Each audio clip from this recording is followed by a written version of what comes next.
The House will be in order. The chair lays before the House a communication from the Speaker. The Speaker's Rooms, Washington, D.C., October 2nd, 2023. I hereby appoint the Honorable Mike Bost to act as Speaker pro tempore on this day. Signed, Kevin McCarthy, Speaker of the House of Representatives. Pursuant to the order of House of January 9th, 2023, the Chair will now recognize members from lists submitted by the majority and minority leaders for morning hour debate. The Chair will alternate recognition between the parties, with the time equally allotted between the parties, and each member other than the majority and minority leaders and the minority whip will be limited to 5 minutes, but in no event shall the debate continue beyond 1:50 p.m. The chair now recognizes the gentleman from North Carolina, Mr. Nickel, for 5 minutes.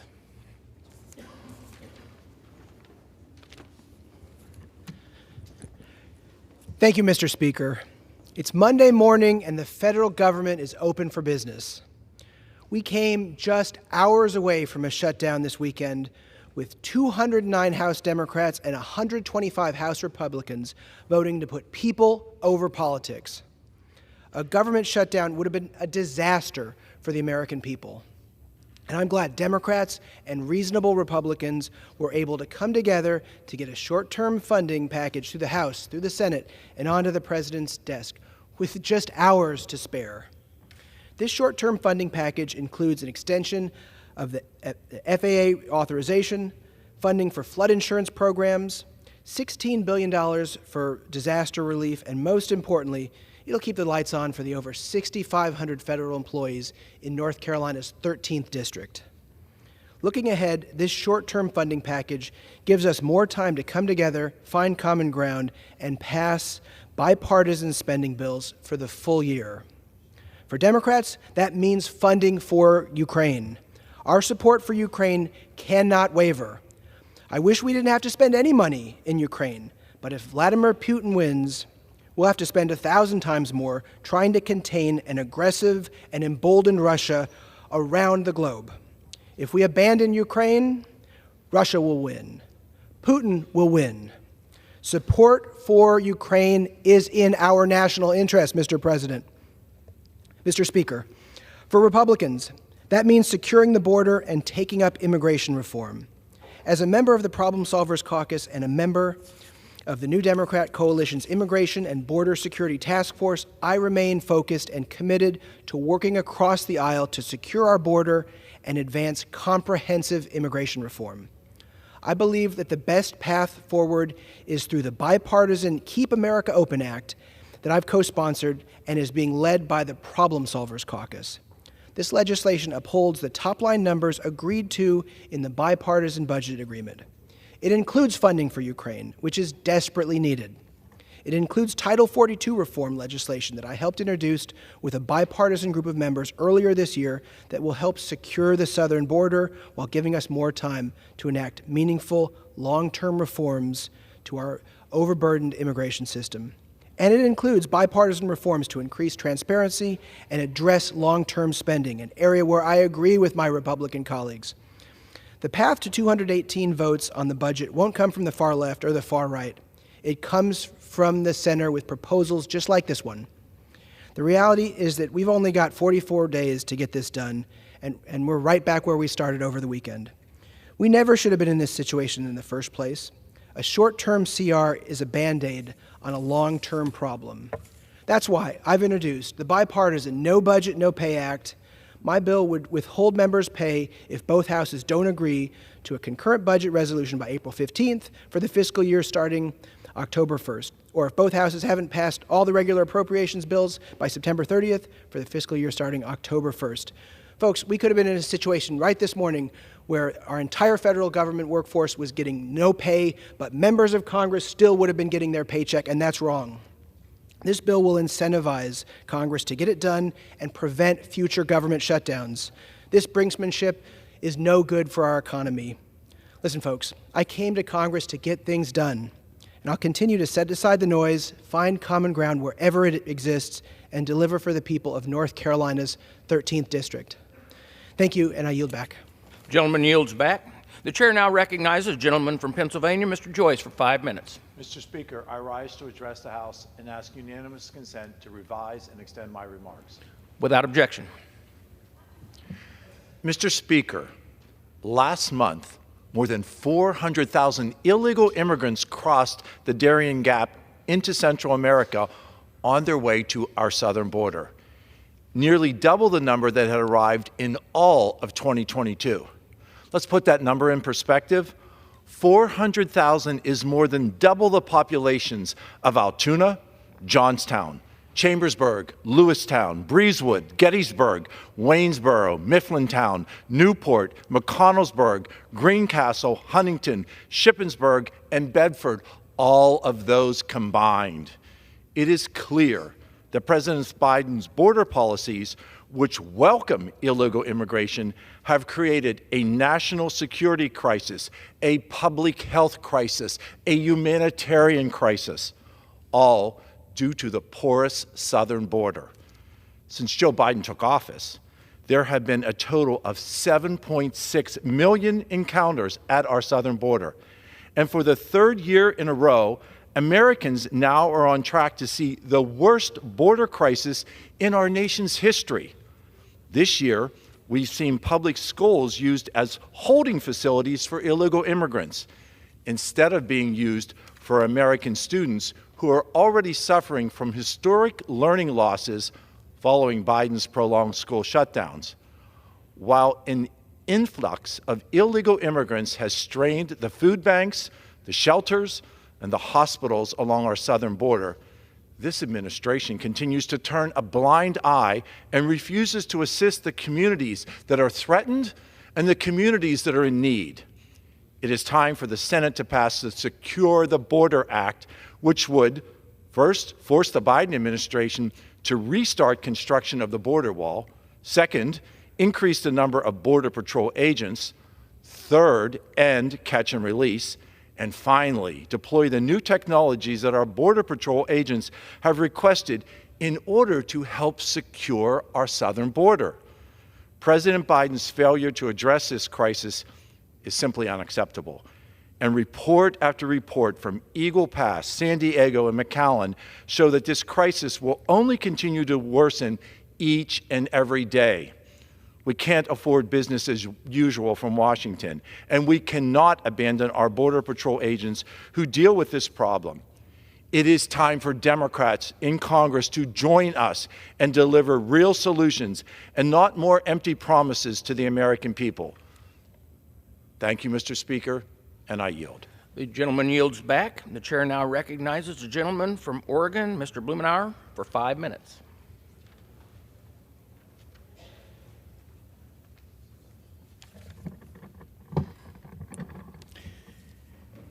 Thank you, Mr. Speaker. Well, we're going to pick up where we left off over the weekend, sort of the high school drama about governing the House of Representatives. We have some people who are playing with fire. We've watched them work to the brink. It happened earlier in the spring where we're dealing with the debt ceiling, and we're back at it now dealing with what we're going to do in terms of funding the government going forward. We know where this ends. There will be an agreement in November or December or January that largely follows the outline of what we all agreed to do in the spring.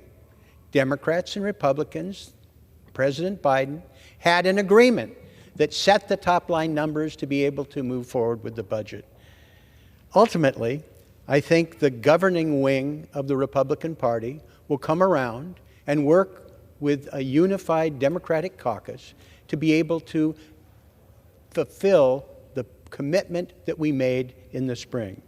Whether or not Kevin McCarthy is Speaker or not is largely irrelevant in terms of this larger issue.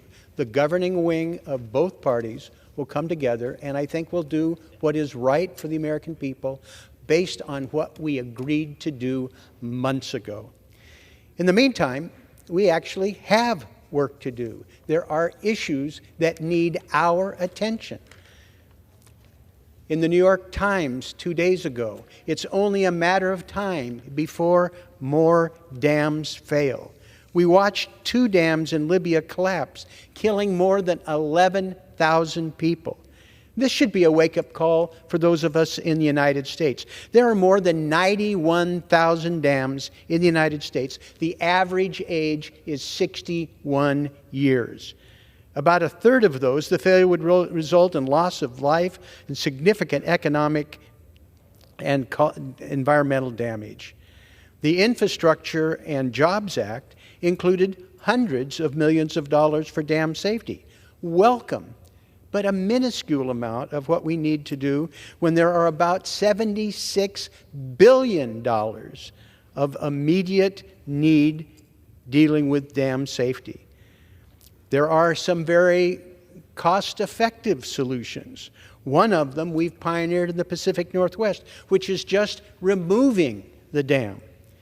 In 2012 and 2014, we transformed the ecosystem of the Elwha River in Washington, the largest dam removal in American history.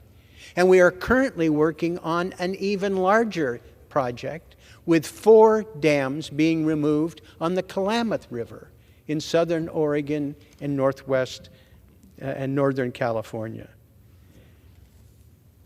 Dam removal is much more cost-effective. I've worked on the Infrastructure and Transportation Infrastructure Committee to try and have a system where any time a dam removal was more cost-effective than trying to renovate it, that it would be authorized. We're looking at the changing landscape, the problems with the Colorado River, where the dams no longer have intakes, where they'll be able to get the water out. We're looking at dead pools being formed in along the Colorado River. We have to rethink the way that the hydrology works, the dam works. The climate change has radically adjusted our notion of what we can and should do with them for the future. This is but one example of a simple, common sense, direct effort that we should take that will save lives, save money, and regenerate the environment, as we're going to see in the Klamath River Basin. Working with Native Americans, working with nature-based solutions for climate challenges, we're all going to be better off. And then we can perhaps stay away from the sideshows here that are entertaining but don't get us anywhere. Thank you, and I yield back. The gentleman yields back. The chair now recognizes the gentleman from California, Mr. McClintock, for 5 minutes.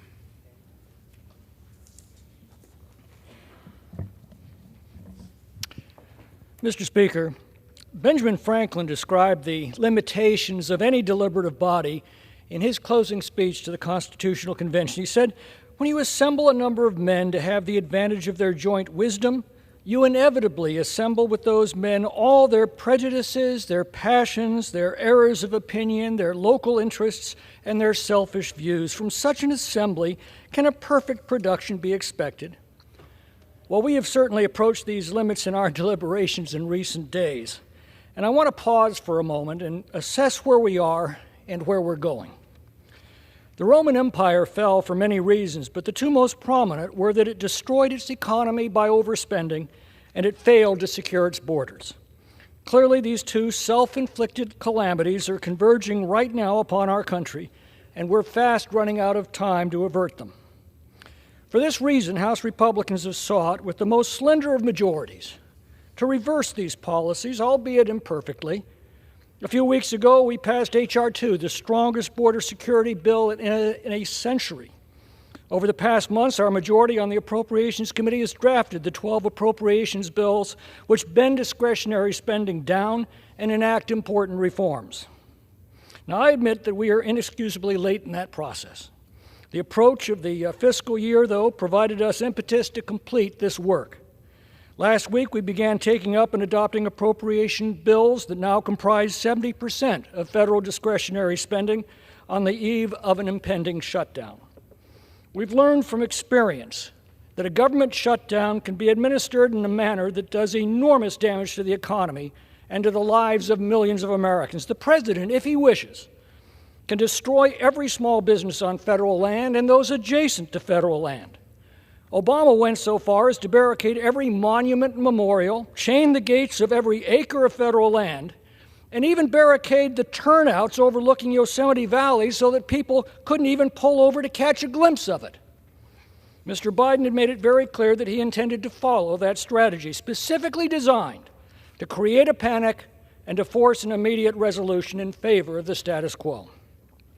Accordingly, our conference put forward a 30-day continuing resolution to avert a shutdown while reducing non-defense discretionary spending by 8% and enacting the border security bill that we had previously passed.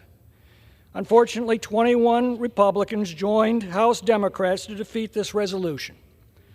Now out of time and faced with an imminent shutdown, our conference directed the Speaker to put a 45-day continuing resolution on the floor without the previous reforms as the only way to avert a shutdown and to continue our work to complete the appropriations process. We canceled the October recess to complete this work. Yet now, we are faced with the threat that a Republican will move to vacate the Republican Speaker of the House. It will only require 4 other Republican members to join the Democrats to achieve this result. The immediate effect will be to paralyze the House indefinitely because no other business can be taken up until a replacement is elected, just when we are on the verge of completing the appropriations process that in turn will finally initiate discussions with the Senate that are vital to change the dangerous path that our country is on. I cannot conceive of a more counterproductive and self-destructive course than that. The supreme irony is that this is being initiated by self-described conservatives. Do they honestly believe that when the Democrats side with them to remove a Republican speaker, that they will then side with them to name a more conservative replacement? Of course not. The Democrats will certainly recruit the most liberal Republicans to establish a left-of-center coalition to run the House. This is exactly what happened in California in 1994.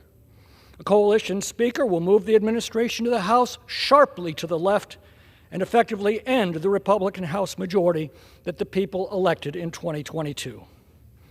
I implore my Republican colleagues to look past their prejudices, their passions, their errors of opinion, their local interests, and their selfish views, and to make a wise decision when it's needed most at this critical moment in the life of our country. I yield back. The gentleman yields back. The chair now recognizes the gentleman from Florida, Mr. Gates, for 5 minutes.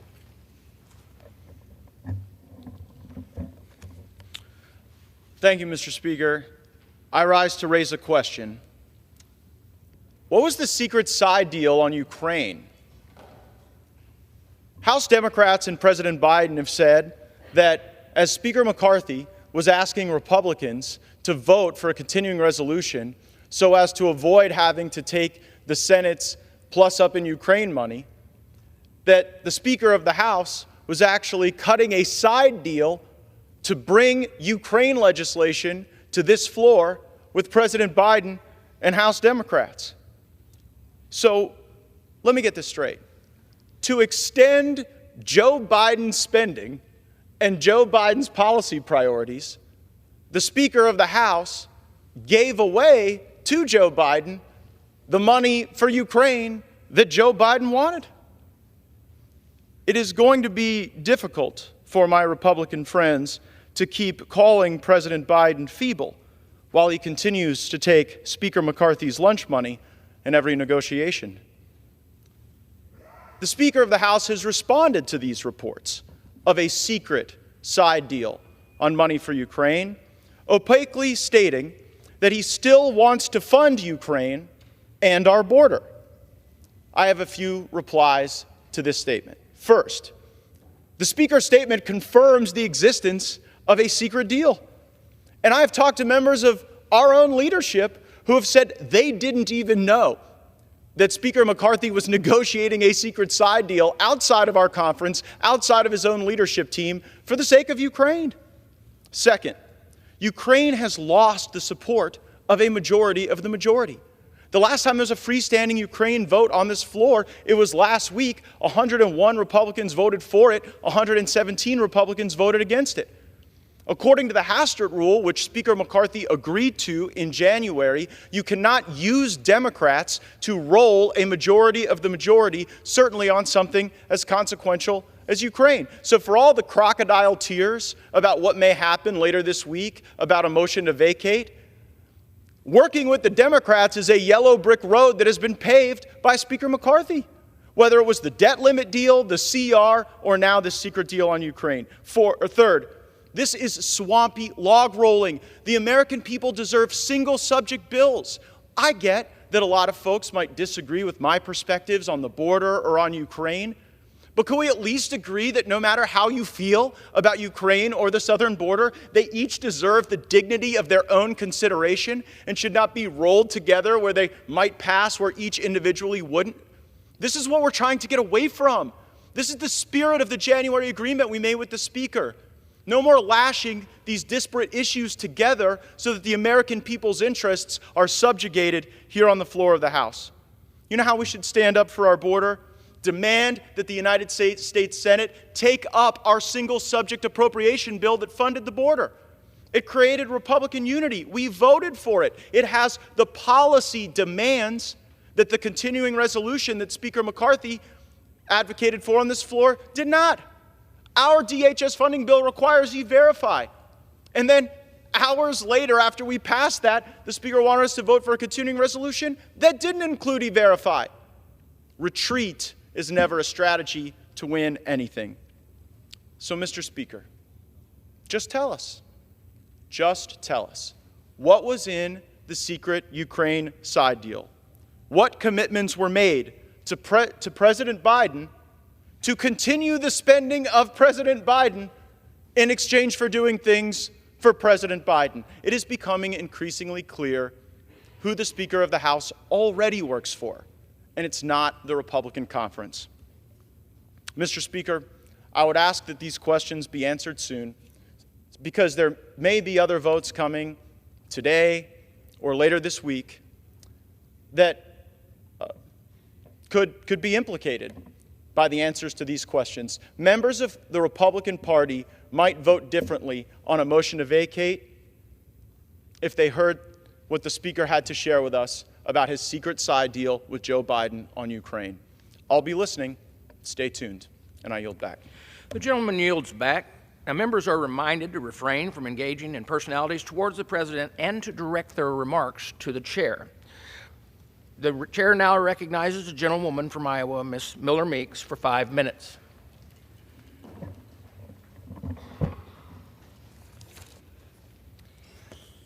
Thank you, Mr. Chair. I rise today to congratulate Fire Chief Steve Korek on his retirement.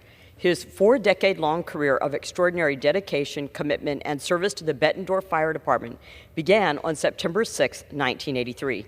In less than a decade, he rose through the ranks, becoming a captain and a fire marshal. His commitment didn't go unnoticed, as he was named the Bettendorf Fire Department Officer of the Year in 1991. He received accolades such as the 2015 Governor's Fire Prevention Officer of the Year Award and actively contributed to organizations like the American Burn Association, International Outreach Committee, and the St. Florian Burn Board of Directors. Chief Korek's service extended beyond the call of duty, representing the highest ideals and integrity, and he is leaving an indelible mark on the Bettendorf community and the broader region.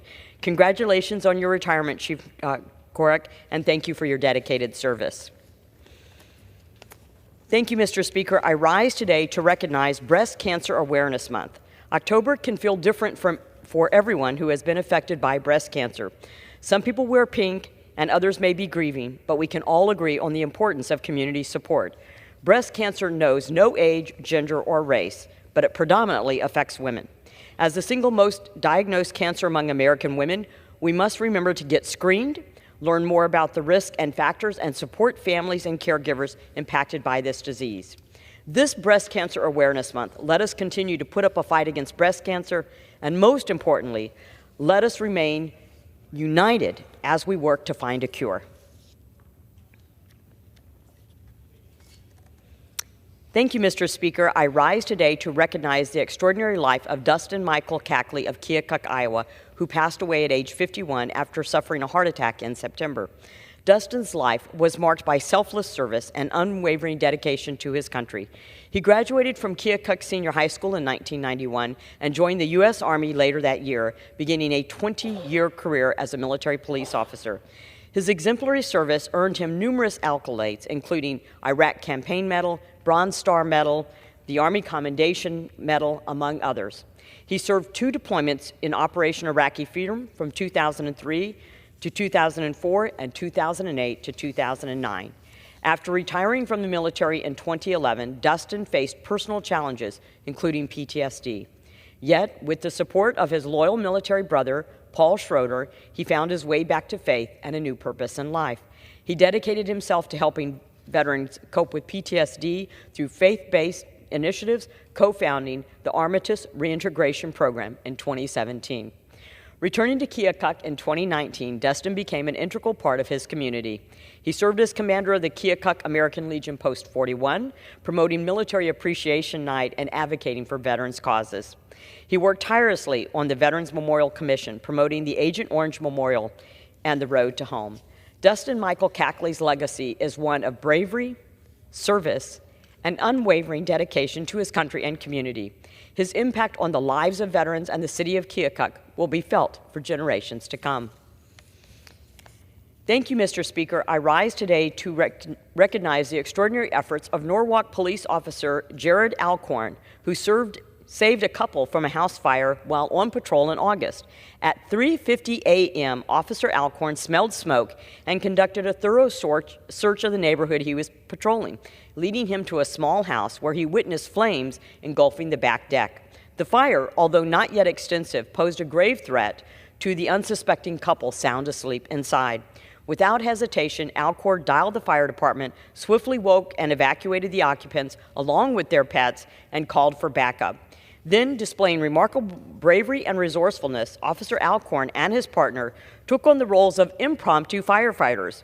They grabbed garden hoses from both sides of the house and commenced a valiant battle against the encroaching flames. Their relentless efforts held the fire at bay until professional firefighters arrived on the scene.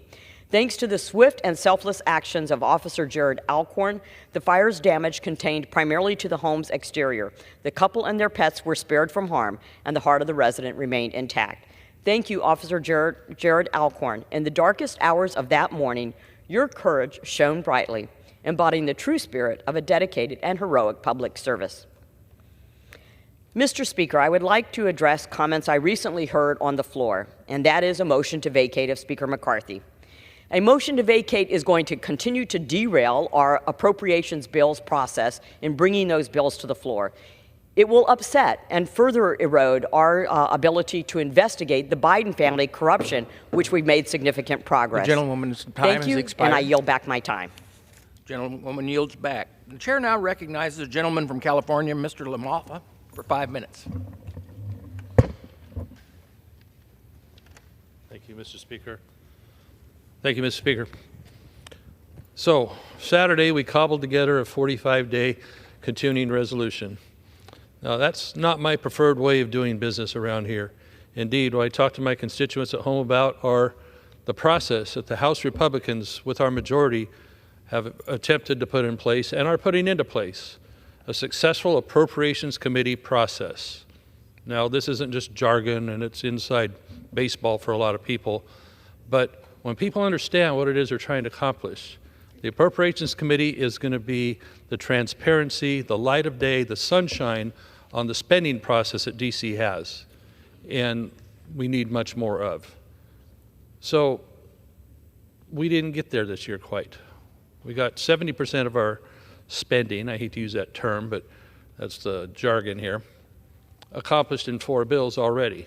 We still need to do 8 bills as our budget is divided up in about 12 pieces in the appropriations process.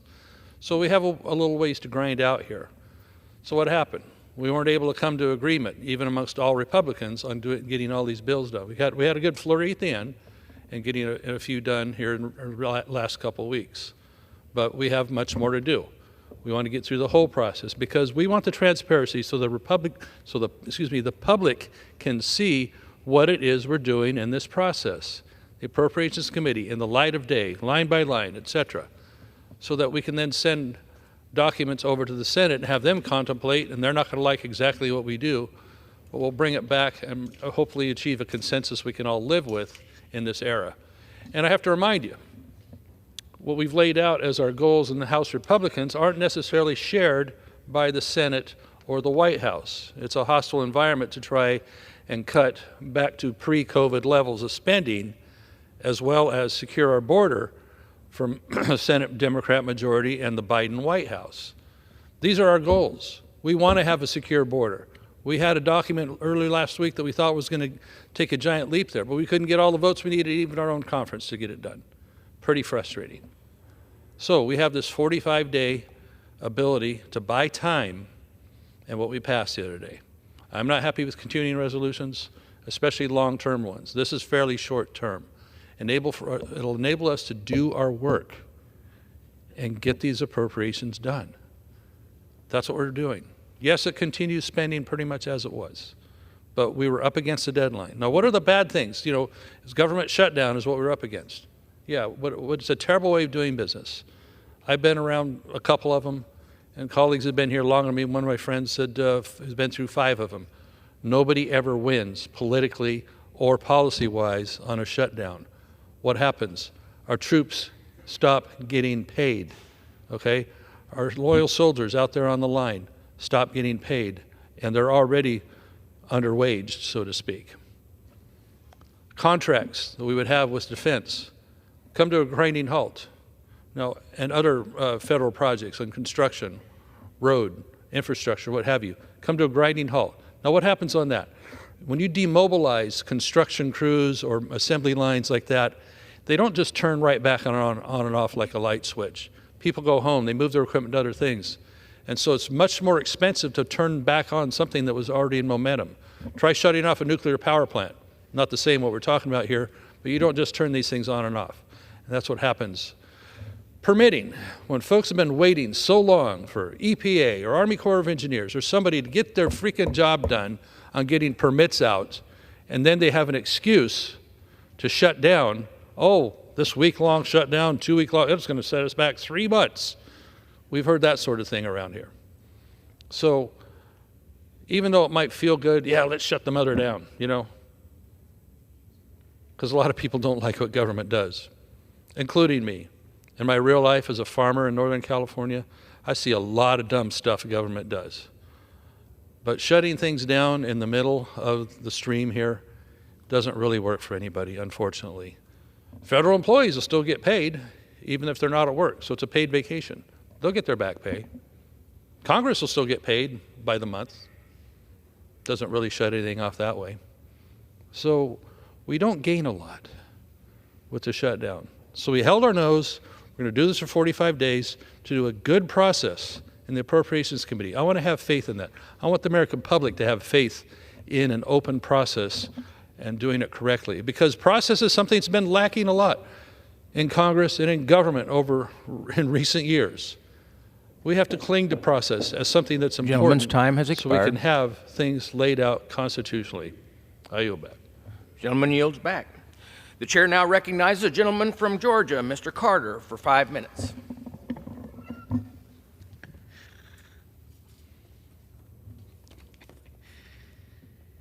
Mr. Speaker, I rise today to congratulate Judge Melinda Anderson on an incredible career in the 1st District Liberty County court system. Judge Anderson's first major achievement of her storied career came when she was appointed ex officio notary and justice of the peace by the Liberty County Grand Jury in 1979. Then in 1983, the legislative consolidation of the Justice of the Peace and Small Claims Court created a magistrate court. Consequently, in 1988, Judge Melinda Anderson was elected as Liberty County Chief Magistrate. Since then, she has served the 1st District of Georgia well, and her accolades are too numerous for one speech. I would like to take the time to congratulate Judge Melinda Anderson on a magnificent career, which included awards for both Magistrate of the Year and Lifetime Achievement.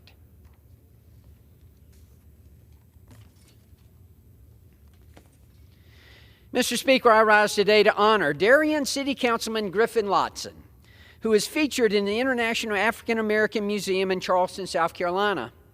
The Butler Island Plantation, where the International African American Museum stands, was where Lotson's ancestors, the Gullah Geechee, were enslaved. Councilman Lotson's family spans 7 generations of Gullah Geechee roots. In addition to serving on Darien City Council, he also serves as a vice chair of the Gullah Geechee Cultural Heritage Corridor, a nonprofit dedicated to preserving and sharing Gullah heritage and culture. Griffin Lotson was also recently promoted to the level of global and state goodwill ambassador. Darien, along with the rest of Georgia's 1st Congressional District, is honored that Councilman Lotson calls our community home.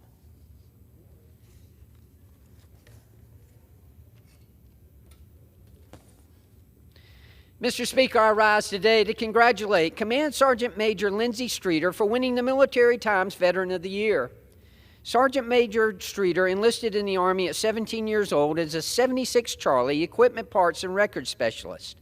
Lindsey deployed from Hunter Army Airfield in support of Operation Desert Storm, and when he returned, he was asked to go into the U.S. Army Recruiting Command, taking on the weighty task of recruiting the next generation of soldiers.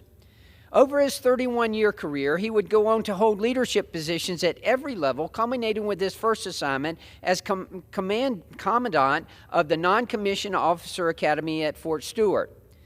Although he hung up the uniform, his desire to serve others only grew stronger. Once he left the Army, he joined Bank of America as its Senior Vice President of Global Military Affairs, a position that allows him to help transitioning service members and longtime veterans with financial education and assistance. On top of his professional work, Lindsey started a charity with his late wife, Mary Ann, Quad E, that provides health care resources to underserved and low-income families. In 2022, he also purchased the semi-pro basketball team, the Savannah Hurricanes, yet another example of serving our local community. Simply put, his impact on the 1st District of Georgia is immeasurable. Thank you, Command Sergeant Major Streeter, for your continued service to not only our country, but also to our local community. Thank you, Mr. Speaker, and I yield back. The gentleman yields back. Pursuant to Clause 12A of Rule 1, the Chair declares the House in recess until the hour of 2 p.m. today.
The House will be in order. The prayer will be offered by Chaplain Kibben.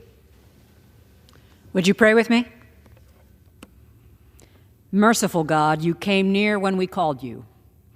In these recent days of dispute, disagreement, and deliberation, when we called to you, you spoke. In our distress, you upheld us, declaring to our hearts, do not fear. Thank you for your abiding presence and the assurance of your protections in the midst of our turmoil. Just God, last week you heard our troubles and took up our case, rightly dividing requirement from embellishment, clarifying necessity from excess, and guiding a way through competing concerns. You redeemed our concerted attempts to uphold the stewardship of our country's resources and the trusteeship of our government's responsibilities. Sovereign God, set the course this week that these members can navigate the way ahead with your leadership.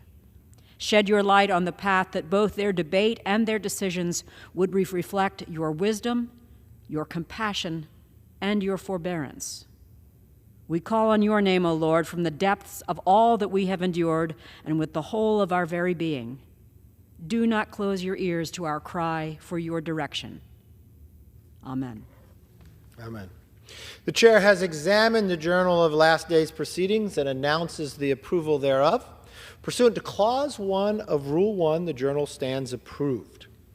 For what purpose does the gentleman from South Carolina seek recognition? Mr. Speaker, pursuant to Clause 1, Rule 1, I demand a vote on agreeing to the Speaker's approval of the journal. The question is on agreeing to the Speaker's approval of the journal. Those in favor, please say aye. Aye. Those opposed, say nay. The ayes have it, and the journal stands approved. For what purpose does the gentleman from South Carolina seek recognition? Mr. Speaker, I object to the vote on the ground that a quorum is not present and make the point of order that a quorum is not present. Pursuant to Clause 8 of Rule 20, further proceedings on the questions are postponed. The Pledge of Allegiance will be led by the gentleman from South Carolina, Mr. Wilson. Everyone, including our guests in the gallery, please join in.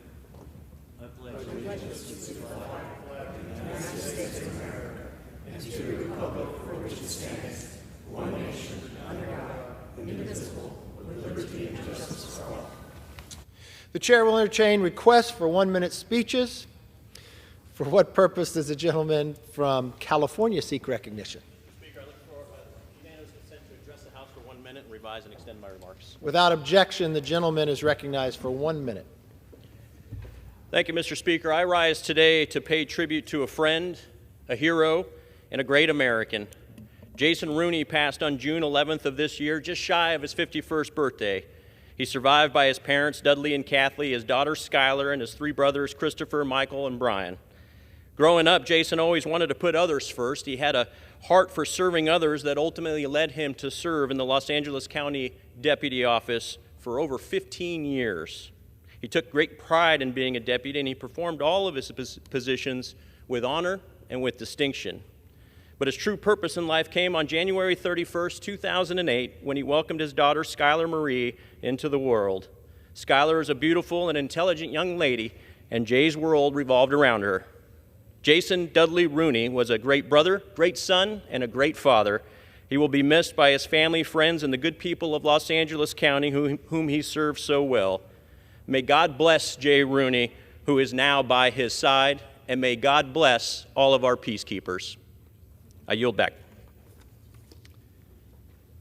For what purpose does the gentleman from South Carolina seek recognition?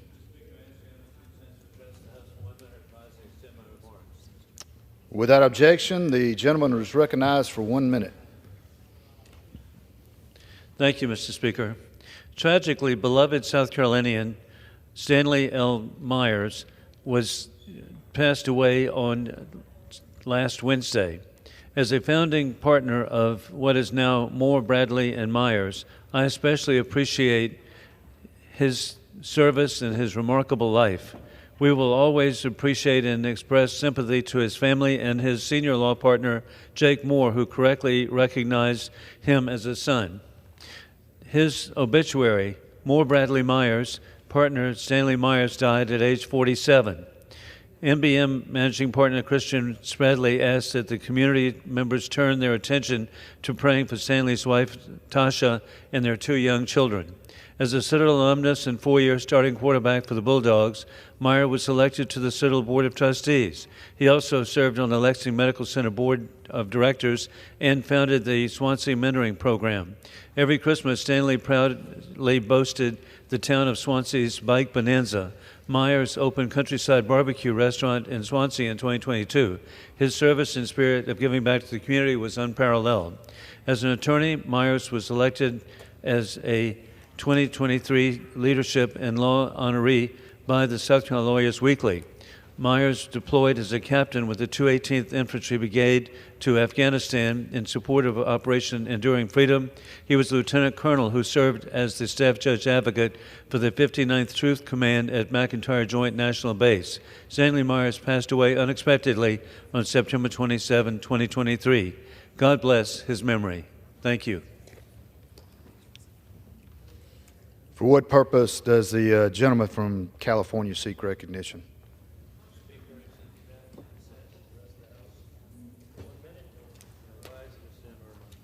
Without objection, the gentleman is recognized for 1 minute.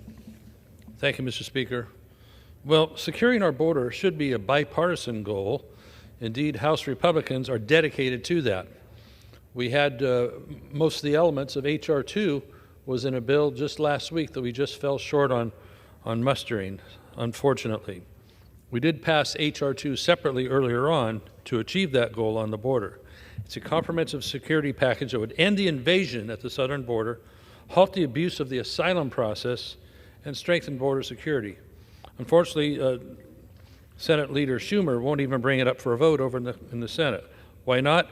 His own New York governor, Democrat Kathy Hochul, called on Congress this weekend demanding a limit on who can come across and more agents to catch illegal immigrants. While Schumer should be listening to her at least, every single New York Democrat who voted for these right-to-shelter laws and soft-on-crime open border policies needs to realize that their policies have now had detrimental consequences. It's not extreme to want law and order or to track who is coming into our country.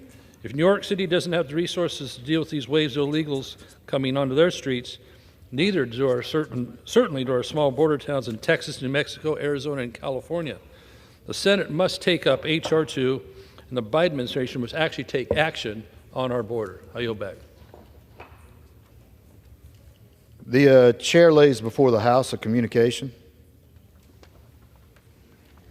The Honorable the Speaker, House of Representatives, sir, pursuant to the permission granted in Clause 2H of Rule 2 of the Rules of the U.S. House of Representatives, the clerk received the following message from the Secretary of the Senate on September 30th, 2023 at 9:10 p.m. that the Senate passed without amendment H.R. 5860. Signed sincerely, Kevin F. McCumber, Acting Clerk. The chair lays before the House a communication. The Honorable the Speaker, House of Representatives, sir, pursuant to the permission granted in Clause 2H of Rule 2 of the Rules of the U.S. House of Representatives, I have the honor to transmit a sealed envelope received from the White House on September 30th, 2023 at 10:54 p.m. and said to contain a message from the President regarding the designation of funding as an emergency requirement in H.R. 5860, the Continuing Appropriations Act, 2024, and other Extensions Act. Signed sincerely, Kevin F. McCumber, Acting Clerk. The clerk will report the message. To the Congress of the United States, in accordance with Section 114C of Division A of the Continuing Appropriations Act, 2024, and other Extensions Act, H.R. 5860, the Act, I hereby designate as emergency requirements all funding, including the transfer and repurposing of funds, so designated by Congress in the Act pursuant to Section 251B2A of the Balanced Budget and Emergency Deficit Control Act of 1985, as outlined in the enclosed list of accounts. The details of this action are set forth in the enclosed memorandum from the Director of the Office of Management and Budget. Signed sincerely, Joseph R. Biden, Jr., the White House, September 30th, 2023. Referred to the Committee on Appropriations and ordered printed. Pursuant to Clause 12A of Rule 1, the Chair declares the House in recess, subject to call of the Chair.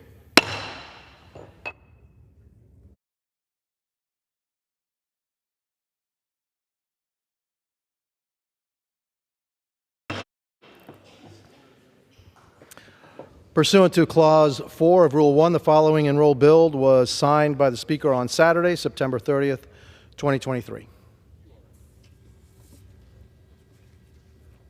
H.R. 5860, a bill making continuing appropriations for the fiscal year 2024 and for other purposes.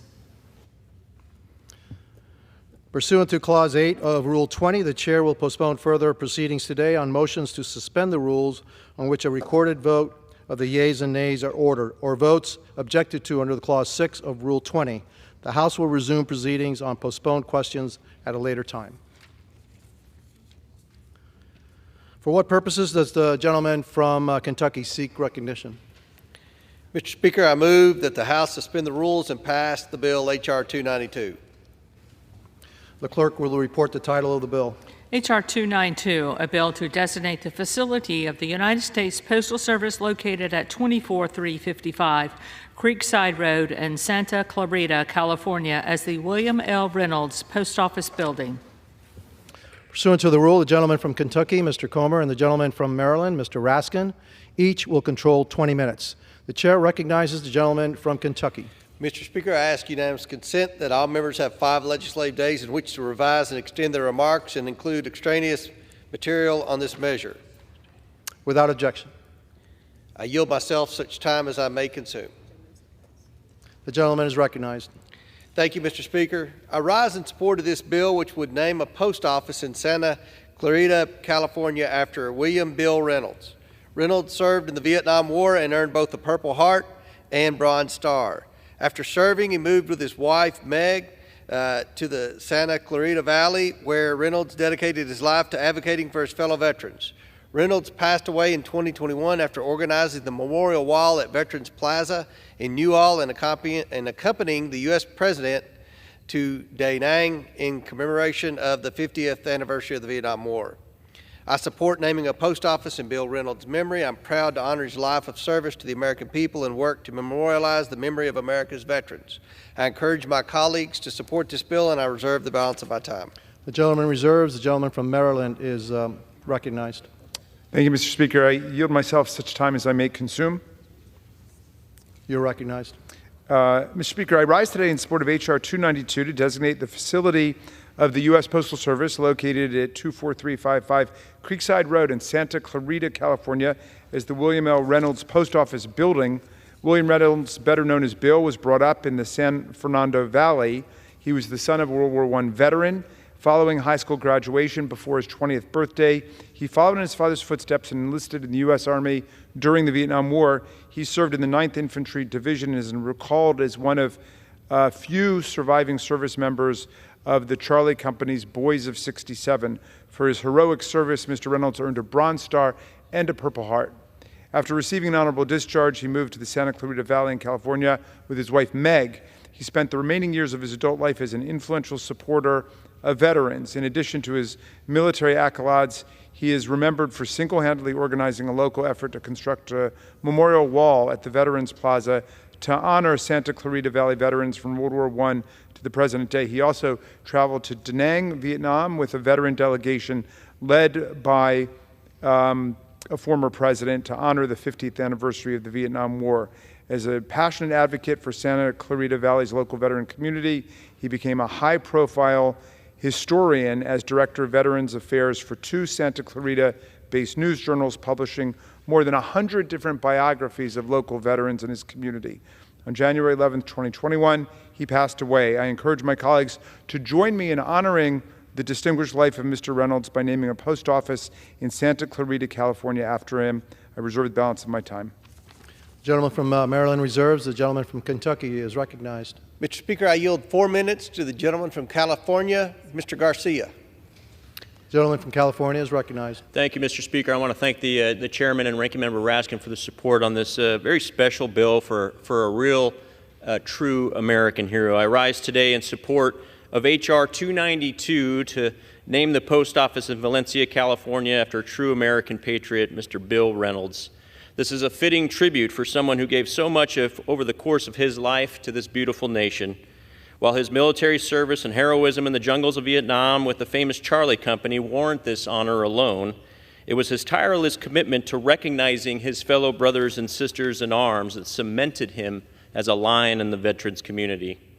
A lifelong resident of Southern California, Bill was drafted for service shortly after graduating from high school and went on to join the Army's Charlie Company 9th Division, 4th Battalion, 47th Infantry Regiment.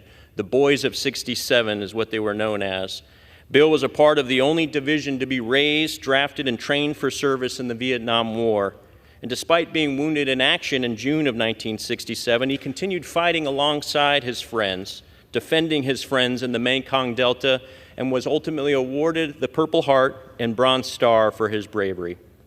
After his service, he embraced his proud identity of being a U.S. veteran and took every opportunity to advocate and support his brothers and sisters who served. He was one of the very first ambassadors for the Greatest Generation Foundation. He served as a member of the local American Legion post and was a member of the Santa Clarita Veterans Day Committee. During the last decade of his life, Bill cemented his legacy as the most passionate and high-profile veterans advocate in Santa Clarita Valley. He was single-handedly responsible for the installment of a memorial wall at the Veterans Plaza in Newhall, California, and he accompanied the President and fellow veterans to Da Nang to commemorate the 50th anniversary of the Vietnam War. He also worked as the Director of Veterans Affairs for the two largest news publications in Santa Clarita, and as Director of Veterans Affairs for both Santa Clarita and KHTS Radio. Bill Reynolds served as the historian for local veterans, writing more than 100 profiles and courage of hometown heroes, something that they could share with their families and relive their legacies. Bill was also a devoted husband to his love of his life, Miss Meg, and was a loving father and grandfather to his children and grandchildren. And make no mistake, Mr. Speaker, our nation is simply better because of Bill Reynolds. He embodied the very values that America was founded on and continues to hold to this day: our country, grit, and service above all else. Patriots like Bill Reynolds make the United States the greatest country in history, and this is just a small tribute, naming a post office after him, but it's the least we can do. And the debt of Americans owed to Bill Reynolds can never fully be paid. I urge my colleagues to join me and pass this very special bill to honor a true American hero. I yield back. The gentleman from Kentucky reserves. The gentleman from Maryland is recognized. I'm prepared to close. The gentleman from Maryland is recognized.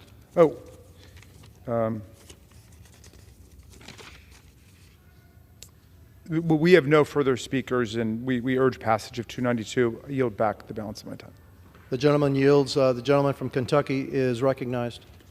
Thank you, Mr. Speaker. As the son of a veteran who served in Vietnam during the Vietnam War, I urge my colleagues to support this bipartisan bill, and I yield back the balance of my time. The gentleman yields. The question is, will the House suspend the rules and pass H.R. 292? Those in favor, say aye. Those opposed, say no. In the opinion of the chair, two-thirds being in the affirmative, the rules are suspended. The bill is passed, and without objection, the motion to reconsider is laid on the table.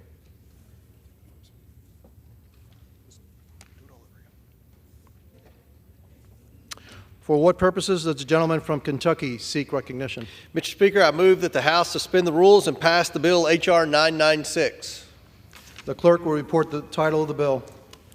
H.R. 996, a bill to designate the facility of the United States Postal Service located at 3901 MacArthur Boulevard in New Orleans, Louisiana, as the Dr. Rudy Lombard Post Office. Pursuant to the rule, the gentleman from Kentucky, Mr. Comer, and the gentleman from Maryland, Mr. Raskin, each will control 20 minutes. The chair recognizes the gentleman from Kentucky. Thank you, Mr. Speaker. I ask unanimous consent that all members have 5 legislative days in which to revise and extend their remarks and include extraneous material on this measure. Without objection. I yield myself such time as I may consume. The gentleman is recognized. Thank you, Mr. Speaker. I rise in support of this bill, which names a New Orleans post office for Dr. Rudolph Joseph Lombard. Dr. Lombard was born and raised in New Orleans and grew up witnessing discrimination in New Orleans, which inspired him to become a leading activist. As a college student at Xavier University, he organized a sit-in 1960 at McCrory's Five and Dime store to protest Jim Crow laws. Dr. Lombard's activism led to the landmark Supreme Court case Lombard versus Louisiana, which overturned related charges and set a critical precedent for striking down segregation laws. Dr. Lombard was dedicated to justice and equality. However, he's a lesser-known leader in the civil rights movement due to his humility. Today, the U.S. House publicly recognizes his contributions. I urge my colleagues on both sides of the aisle to support this bipartisan legislation, and I reserve the balance of my time. The gentleman from Kentucky reserves. The gentleman from Maryland is recognized. Thank you, Mr. Speaker. I yield myself such time as I may consume. I rise in strong support of H.R. 996 to designate the facility of the U.S. Postal Service located at 3901 MacArthur Boulevard in New Orleans, Louisiana, as the Dr. Rudy Lombard Post Office, and I will start by yielding 3 minutes to my distinguished colleague from New Orleans, Louisiana, Troy Carter. The gentleman from Louisiana is recognized. Thank you, Mr. Speaker, and thank you, Chairman. Thank you for the opportunity to speak. I rise today to recognize a true American hero, a Louisiana legend, Dr. Rudy Lombard. My bill, H.R. 996, will designate the post office located at 3901 MacArthur Boulevard in New Orleans, Louisiana, in the heart of Algiers, where the Lombard and Carter families have grown up in multi-generations. As the Dr. Rudy Lombard Post Office, this is a testament to the unforgettable legacy Dr. Lombard left on our city and our nation. Born in our hometown, Algiers, in 1939, Rudy Lombard was known for his determination to make a difference. As a young college student at Xavier University, Dr. Lombard was a pillar of strength during the height of segregation. His leadership was evident when he fearlessly commanded the Core Four in a sit-in at McCrory's Five and Dime, challenging the unjust shackles of Jim Crow laws. Their journey to the Supreme Court in 1963 in the landmark Lombard v. Louisiana case was not just a legal triumph, but a pivotal movement in the fight against segregation.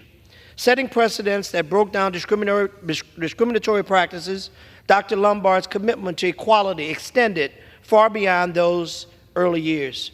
Decade after decade, he stood in the forefront addressing inequities in civil rights, championing economic and cultural empowerment, and tirelessly advocating for public health. His life was a testament to the power of one individual to spark change and to build coalitions to stand against injustices. Today, we're not just bestowing an honor on a distinguished individual, we're cementing a legacy, recognizing a man whose life exemplified leadership by example. Dr. Lombard was not only a standard bearer, he was a force for positive change, a catalyst for movements that brought people together. In leading this bipartisan initiative, I am honored to stand beside the entire Louisiana congressional delegation who recognize the importance of preserving Dr. Lombard's memory. I'd like to personally thank my colleagues for standing with me. I pray this serves as a reminder to future generations that the struggle for justice is in fact real, and the impact for one's personal commitment can resonate across the ages. Yes, one person can make a difference. Dr. Rudy Lombard certainly has done just that for generations and generations to come with his courage, his leadership, and his commitment. This honor today is a small token to recognize and pay homage to his great leadership. Thank you all for the time that you've spent in listening, and thank you that we may all strive to emulate the spirit of Dr. Rudy Lombard in our service to the American people. I urge your favorable passage, and I yield back. Thank you. I wanted to thank the distinguished gentleman from New Orleans for his eloquent words about Dr. Lombard, and add only that he was not only a hero to the people of New Orleans and Louisiana, but also a nationally recognized civil rights advocate who was the vice president of CORE when he was a student at Xavier University, and was remembered for leading a 1960 sit-in at McCrory's Five and Dime store to peacefully protest Jim Crow in Louisiana with a group of people famously known as the Core Four. So the naming of this post office will be an opportunity, not just for the people of his city and state, but for the people of the United States to recognize him, and I'm happy to yield the balance of my time. The gentleman from Maryland yields. The gentleman from Kentucky is recognized. Mr. Speaker, I have no speakers and am prepared to close. The gentleman is recognized. Thank you, Mr. Speaker. I urge my colleagues to support this bipartisan bill. I yield back the balance of my time. The gentleman yields. The question is, will the House suspend the rules and pass Bill H.R. 996? Those in favor say aye. Those opposed say no. In the opinion of the chair, 2/3 being in the affirmative, the rules are suspended. The bill is passed, and without objection, the motion to reconsider is laid on the table. For what purposes does the gentleman from Kentucky seek recognition? Mr. Speaker, I move that the House suspend the rules and pass the bill H.R. 2379. The clerk will report the title of the bill. H.R. 2379, a bill to designate the facility of the United States Postal Service located at 616 East Main Street in St. Charles, Illinois, as the Veterans of Vietnam War Memorial Post Office. Pursuant to the rule, the gentleman from Kentucky, Mr. Comer, and the gentleman from Maryland, Mr. Raskin, each will control 20 minutes. The chair recognizes the gentleman from Kentucky. Mr. Speaker, I ask unanimous consent that all members have 5 legislative days in which to revise and extend their remarks and include extraneous material on this measure. Without objection. I yield myself such time as I may consume. The gentleman is recognized. Thank you, Mr. Speaker. I rise today in support of H.R. 2379, which honors Vietnam War veterans with the post office in St. Charles, Illinois.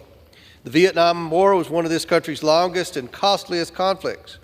More than 3.4 million Americans were deployed to Southeast Asia, and sadly, more than 58,000 U.S. military officials perished while deployed. According to the National Archives, almost 3,000 of those casualties called the state of Illinois home. I encourage my colleagues to support this bill honoring Americans who gave their lives in service to our nation and peace abroad. I urge my colleagues to support this bipartisan bill, and I reserve the balance of my time. The gentleman from Kentucky reserves. The gentleman from Maryland is recognized. Mr. Speaker, thank you. I yield myself such time as I may consume. I rise in strong favor of H.R. 2379, designating the facility of the U.S. Postal Service located at 616 East Main Street in St. Charles, Illinois, as the Veterans of the Vietnam War Memorial Post Office, and I am delighted to yield 3 minutes to my colleague from Illinois, Mr. Raja Krishnamurthy. The gentleman from Illinois is recognized. Thank you, Chairman Comer. Thank you, Ranking Member Raskin, for helping to move this bill through committee. I rise in strong support of H.R. 2379. My legislation would designate the USPS facility at 616 East Main Street in St. Charles, Illinois, as the Veterans of the Vietnam War Memorial Post Office in recognition of Vietnam veterans and their service to the people of the United States. This formal renaming is but a small step to recognize the enormous sacrifice made by the brave men and women who served our nation in Vietnam. I humbly offer this legislation to honor every one of those soldiers, sailors, Coast Guardsmen, airmen, and Marines whose service helped safeguard our nation. When visiting this post office, members of the community will be able to reflect on the nearly 3 million Americans and more than 200,000 Illinoisans who served our country during the Vietnam War and the debt we still owe them. It is my hope that the Veterans of the Vietnam War Memorial Post Office will serve as a beacon of recognition in the community, shining a light on all the sacrifices that these veterans made for all of us. And to all of them, we once again say, welcome home. I yield back the balance of my time. I reserve. The gentleman from Maryland reserves. The gentleman from Kentucky is recognized. Mr. Speaker, I have no speakers and am prepared to close. Does the gentleman reserve? Yes. The gentleman from Kentucky reserves. The gentleman from Maryland is recognized. All right. Thank you, Mr. Speaker. I want to thank the distinguished gentleman from Illinois for his remarks about the naming of this post office and strongly encourage all of our colleagues to endorse this significant legislation. And I'm happy to yield back the balance of my time. The gentleman from Maryland yields. The gentleman from Kentucky is recognized. Thank you, Mr. Speaker. I urge my colleagues to support this bill, and I yield the balance of my time. The gentleman from Kentucky yields.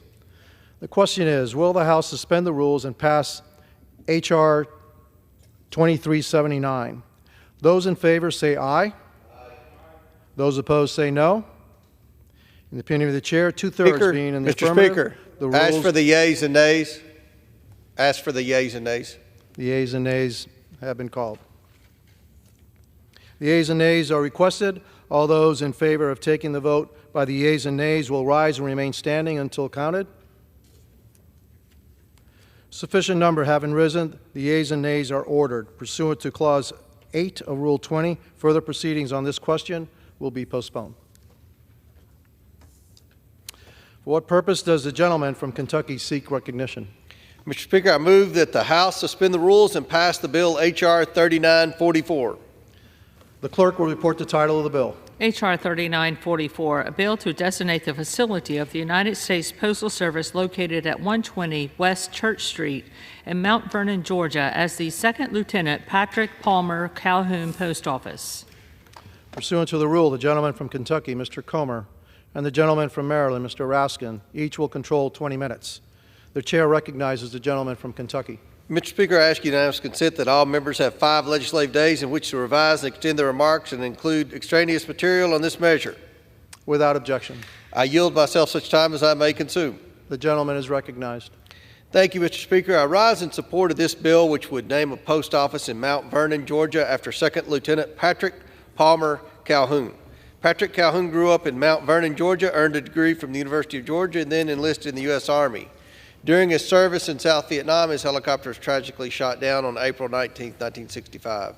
Second Lieutenant Calhoun was declared missing in action before being declared dead at the tragically young age of 24. He perished serving his country, and I support naming a post office in his memory. I urge my colleagues on both sides of the aisle to support this common sense legislation, and I reserve the balance of my time. The gentleman from Kentucky reserves. The gentleman from Maryland is recognized. Thank you, Mr. Speaker. I yield myself such time as I may consume. Second Lieutenant Patrick Palmer Calhoun was born on March 19, 1941, and raised in Mount Vernon, Georgia. He graduated from the University of Georgia, enlisted in the U.S. Army in the middle of the Vietnam War, and while stationed in South Vietnam, Second Lieutenant Calhoun served heroically for his country as a Rotary Wing Aviation Unit commander. On April 19, 1965, his helicopter was shot down by enemy fire in the Pleiku province. He was later declared killed while missing in action at the tender age of 24. I encourage my colleagues to join us in honoring the life of Second Lieutenant Calhoun by naming a post office in Mount Vernon, Georgia after him, and I am happy to yield back the remainder of my time. The gentleman from Maryland yields. The gentleman from Kentucky is recognized. Mr. Speaker, I yield 3 minutes to the gentleman from Georgia, Mr. Allen. The gentleman from Georgia is recognized. Thank you, Mr. Speaker. I rise today to recognize the life of an American patriot, Vietnam veteran, an amazing man who couldn't be more deserving of having his name displayed on the U.S. Post Office in Mount Vernon, Georgia. Second Lieutenant Patrick Palmer Calhoun, a native of Mount Vernon, Georgia, located in the 12th District of Georgia, my district, was born on March 19, 1941. After graduating from Montgomery County High School in 1959, Second Lieutenant Calhoun attended the University of Georgia, where he joined the ROTC and earned his pilot's license while finishing his junior year of college. That next year, Calhoun graduated and enrolled in his first year of law school at University of Georgia, where he met the love of his life, Jane Dunham, who he later married in 1963. That same year, Jane and Patrick's only child, Catherine Ruth Calhoun, was born on November 29th. Shortly after Catherine was born, Second Lieutenant Calhoun answered the call to serve and willingly put down his books and put on his uniform, joining the United States Army, where he was first stationed at Fort Benning, now known as Fort Moore, near Columbus, Georgia. Later, after completing flight training in Mineral Wells, Texas, Calhoun was deployed on his first assignment in Vietnam in 1964.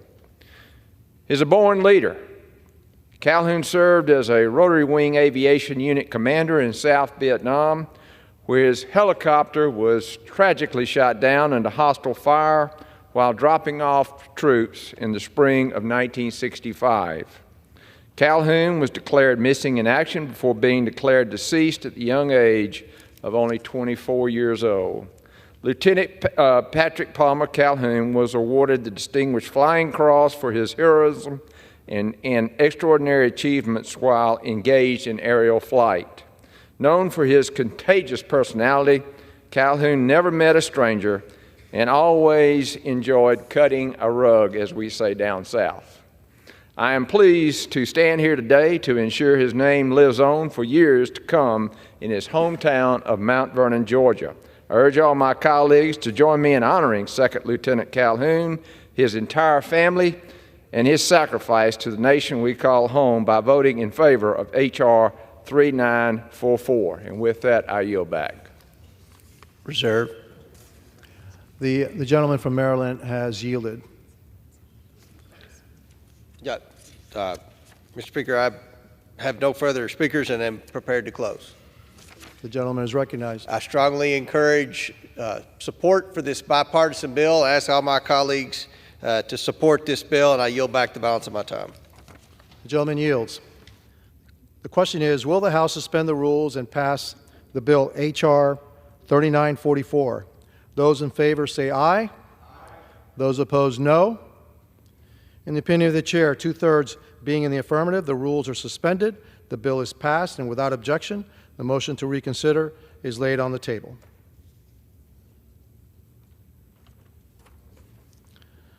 For what purpose does the gentleman from Kentucky seek recognition? Mr. Speaker, I move that the House suspend the rules and pass the bill H.R. 4502 as amended. The clerk will report the title of the bill.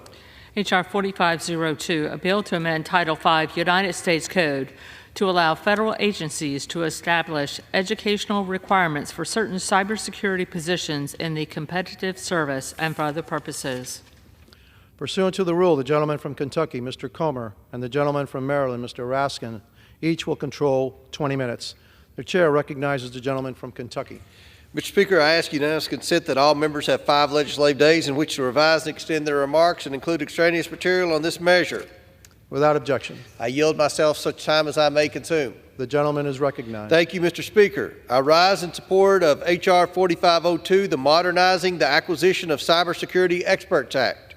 The federal government relies on cybersecurity professionals to protect personally identifiable information, defend against cyber threats, and build secure government technology. To ensure this work is done effectively, the federal government desperately needs to hire more cybersecurity experts.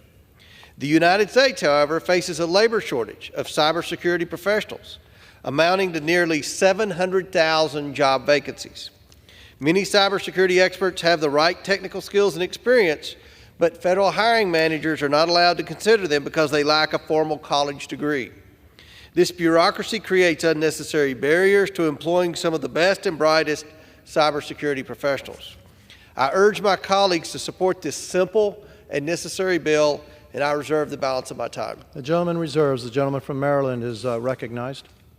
Thank you, Mr. Speaker, and I will yield myself such time as I may consume. Without objection. As ranking member of the House Committee on Oversight and Accountability, I rise in strong support of H.R. 4502, the Modernizing the Acquisition of Cybersecurity Experts Act. I thank my distinguished colleagues, Representative Nancy Mace from South Carolina, who's the chair of the Cybersecurity, Information Technology, and Government Innovation Subcommittee, and Representative Katie Porter, who's the ranking member of the Healthcare and Financial Services Subcommittee, for their excellent bipartisan work on this bill, something that, yes, does still exist in the U.S. House of Representatives. This year, more than 750,000 cybersecurity jobs in the United States will be left unfilled.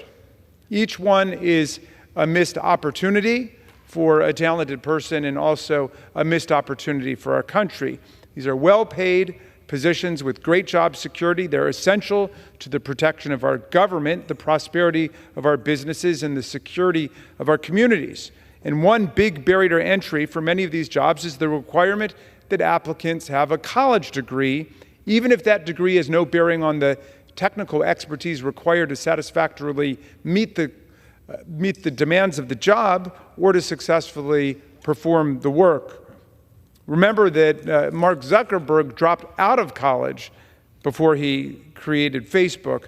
According to a 2017 study by Harvard Business School, more than 60% of employers turned down qualified applicants in the IT field because they didn't have a college degree. Many such applicants were turned down even when they sought to fill jobs vacated by individuals who also didn't have college degrees. This degree inflation excludes people from opportunity. In 2022, less than 40% of the population over the age of 24 had a bachelor's degree.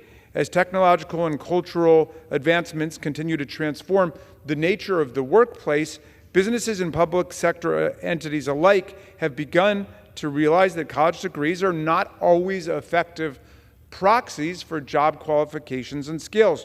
Often highly capable candidates became that way precisely because they pursued their own path in life, a non-traditional route into the workforce. To remain competitive and to attract top talent, hiring authorities could no longer allow degree inflation to automatically disqualify more than half of our workforce.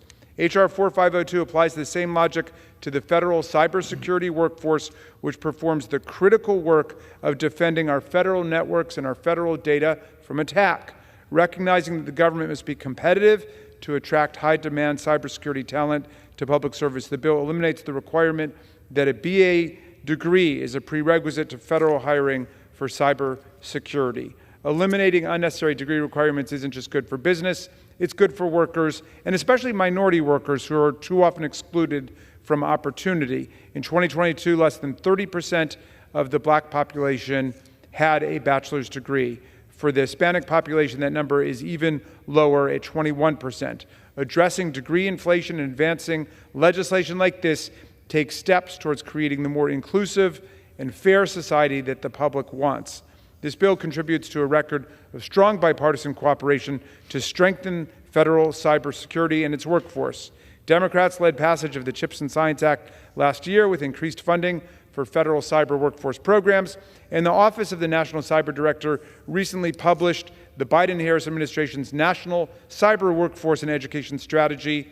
The strategy includes a provision encouraging employers to take a more skills-based approach to hiring for these cyber positions. While Republicans in the House continue the crusade to shut down the government, let's hope they've thought better of it now. I do hope that Americans see that it's still possible for Congress to come together on common sense legislation like this to advance meaningful opportunity in a well-functioning government. I urge everyone to support this bill, and I reserve the balance of our time. The gentleman from Maryland reserves. The gentleman from Kentucky is recognized. Mr. Speaker, I yield 5 minutes to the Chair of the Oversight Committee, Subcommittee on Cybersecurity, the lady from South Carolina, Ms. Mace, for 5 minutes. Thank you, Ms. Gentlelady from South Carolina is recognized. Thank you, Mr. Speaker. Thank you, Chairman Comer and Ranking Member Raskin today. We rise today to support our bill, H.R. 4502, the Modernizing the Acquisition of Cybersecurity Experts Act. I say our bill because my colleague Katie Porter from California joined forces. I don't have a problem with anyone working and reaching across the aisle. No one wants to shut down the federal government. We're not in a crusade to do that. I just want Congress to follow the law. And there was a law created in 1974, the Budget Impact and Control Act, that requires Congress to have a budget and 12 separate spending bills. And both sides do it. Both sides are at a failure to the American people because we don't follow the law. And we can't expect our fellow Americans to follow the law when we ourselves are unwilling to do the work. And Chuck Schumer has 70% of federal government spending in his inbox right now. No one wants to do that. And I don't oppose us working across the aisle for government spending or any of that. There's no crusade to shut down the federal government. I just want Congress to do its job and follow the law. On to the rest of it. This bill solves a simple problem. You can't deem one applicant more qualified for a federal cybersecurity job solely because he or she has a degree in underwater basket weaving. I remember the first time I learned to code, my first programming language. I was actually in college, but college didn't teach me to code. I taught myself to code. And there are a lot of kids and students and adults out there that are teaching themselves to code and finding great jobs. When I was a coder, my first job, I got paid $35,000 a year. Because of the demands of these jobs today, it's a much better era for programmers and engineers. I have a family member today, never stepped foot in college. He recently turned 22, he owns his own home, and he makes significantly more money than we do as members of Congress. And despite the shortage of over 700,000 cybersecurity professionals in the public and private sector, people who don't attend or finish college are often barred from consideration for jobs in the field when they shouldn't be. There are many, many brilliant programmers and computer whizzes out there. There are some that drop out of Harvard after a year or two. Bill Gates, there are many others that have gone on to have outstanding careers in IT and technology, cybersecurity, et cetera, and they don't have a college degree. While the cyber workforce is crucial to our national security, it is graying rapidly. According to a report issued last year, there are 5 times as many cybersecurity workers over the age of 55 as there are under 30. Only 1 in 16 federal cybersecurity workers is actually under the age of 30. This bill would prohibit mandatory degree requirements for federal cybersecurity jobs unless they are legally required to perform the duties of the position, which is rarely the case. Currently, even entry-level positions in the federal government require a 4-year degree. Federal cybersecurity professionals help secure the information of millions of Americans from cyber criminals and hackers sponsored by enemy nation states. Some of these young people literally have the skills to hack these critical systems, but they can't get their foot in the door for employment at the same agency. We're missing out on a tremendous amount of talent. Over the past few years, we've seen leaders from both parties at all levels of government rolling back degree requirements, resulting in greater economic opportunity for every American, no matter their zip code. Many large companies have done away with unnecessary degree requirements. If the government was run like a business, I think we'd be much better off. This bipartisan bill codifies, I hope no one's heads explode today, a Trump-era executive order maintained by the Biden administration. I can think of nothing more bipartisan than this. And again, lastly, I want to thank my colleague, Katie Porter from California, for her work on this valuable piece of legislation. Thank you, and I yield back. I reserve. The gentleman from Kentucky reserves. The gentleman from Maryland is recognized. Thank you kindly, Mr. Speaker. I'm happy to yield 4 minutes to the distinguished gentlelady from California, Ms. Porter. Thank you very much. The gentlelady from California is recognized. Thank you very much. Thank you, Chairman Comer and Ranking Member Raskin, for recognizing me. I rise today in support of legislation that I partnered on with Congresswoman Mace to modernize hiring guidance for federal cybersecurity jobs. She and I both agree that government employees should be the best in the business. Taxpayers deserve nothing less from the people that we employ. But how do we get the best of the best into our federal jobs? Just like in any market, it all comes down to one thing: fostering competition. For too long, overly restrictive federal hiring guidance has stifled competition and prevented federal agencies from being able to hire the best applicants for cybersecurity jobs if they don't meet all of the stringent educational requirements. If who gets hired for our federal jobs always comes down to just one credential, our government is going to miss out on some great employees. No part of the federal government should disqualify an individual from winning the competition for a federal job based on whether they have one type of educational credential. We're only going to figure out who's best to fill a role if we let all qualified candidates show us all their qualifications. The truth is, there's not one type of educational experience that's always going to make a cybersecurity professional the best of the best. I'm a former college professor, and I know that a lot of people will learn skills in their college degree programs that prepare them to be a federal cybersecurity professional. At the same time, I also know that college isn't affordable and accessible for everyone, and the reality is that many people gain the skills necessary to succeed at federal cybersecurity jobs through other life experiences. The door must be open to both types of qualified candidates, and the federal government should then be able to pick who is most prepared to do the job based on a holistic view of the candidates. The Modernizing the Acquisition of Cybersecurity Experts, MACE Act, stops the federal government from ruling out people without a specific educational credential. Instead, it lets all qualified applicants compete and gives the federal government more choices. This is something we should be able to agree on regardless of party. This bill mirrors an executive order that was issued under President Trump and that President Biden has chosen to keep on the books today. It has worked under administrations of both parties, and now we need to make it permanent in our law. I urge my Democratic and Republican colleagues to support this bill. We can only have the best federal cybersecurity professionals when we've had the chance to consider all of the qualified candidates, and the MACE Act will give us this chance.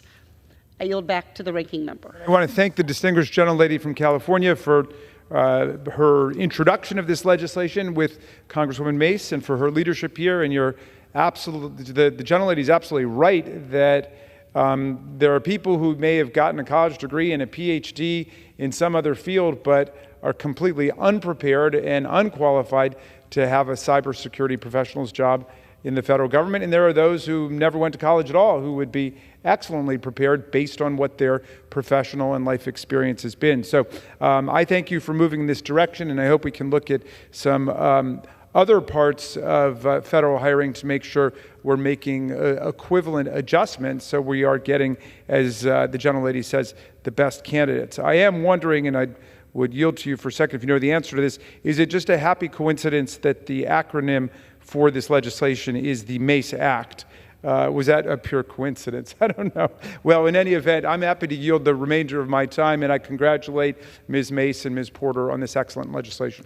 The gentleman from Maryland yields. The gentleman from Kentucky is recognized. Thank you, Mr. Speaker. The Modernizing the Acquisition of Cybersecurity Experts Act will ensure that the federal government can hire any qualified cybersecurity professional as long as they have the right knowledge and skills, even if they do not have a fancy degree.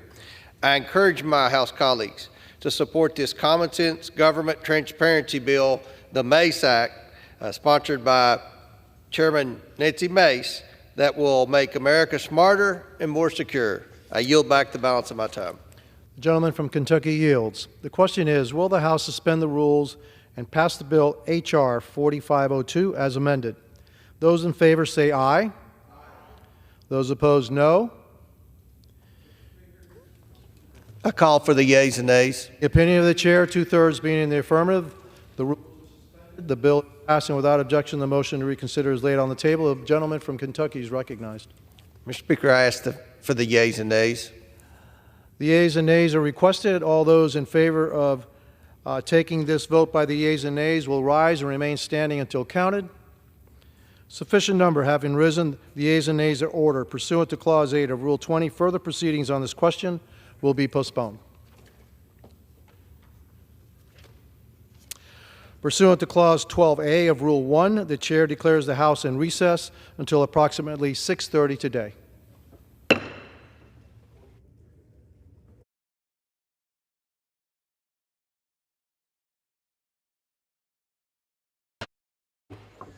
The House will be in order. Proceedings will resume on questions previously postponed. Votes will be taken in the following order. Motions to suspend the rules and pass H.R. 2379 and H.R. 4502, and on agreeing to the Speaker's approval of the Journal if ordered. The first electronic vote will be conducted as a 15-minute vote. Pursuant to Clause 9 of Rule 20, remaining electronic votes will be conducted as 5-minute votes. Pursuant to Clause 8 of Rule 20, the unfinished business is the vote on the motion of the gentleman from Kentucky, Mr. Comer, to suspend the rules and pass H.R. 2379, on which the yeas and nays are ordered. The clerk will report the title. H.R. 2379, a bill to designate the facility of the United States Postal Service located at 616 East Main Street in St. Charles, Illinois, as the Veterans of the Vietnam War Memorial Post Office. The question is, will the House suspend the rules and pass the bill? Members will record their votes by electronic device. This is a 15-minute vote.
On this vote, the yeas are 390, the nays are 0.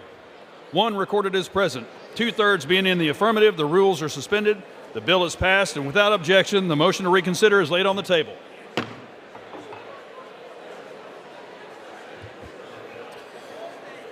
Pursuant to Clause 8 of Rule 20, the unfinished business is the vote on the motion of the gentleman from Kentucky, Mr. Comer, to suspend the rules and pass H.R. 4502 as amended, on which the yeas and nays are ordered.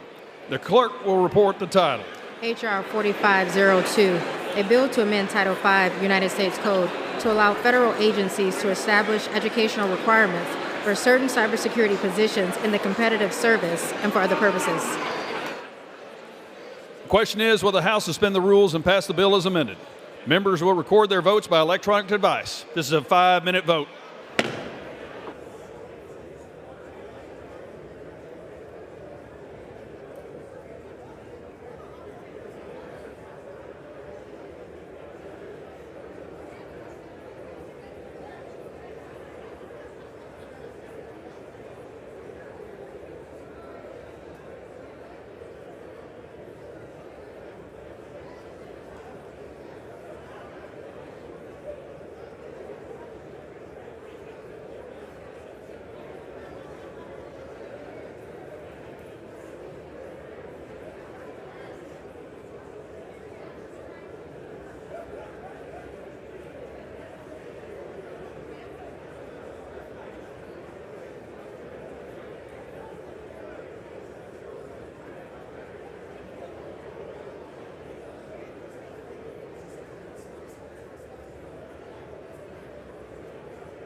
On this vote, the yeas are 394, the nays are 1. 2/3 being in the affirmative, the rules are suspended, the bill is passed, and without objection, the motion to reconsider is laid on the table. Without objection, the title is amended.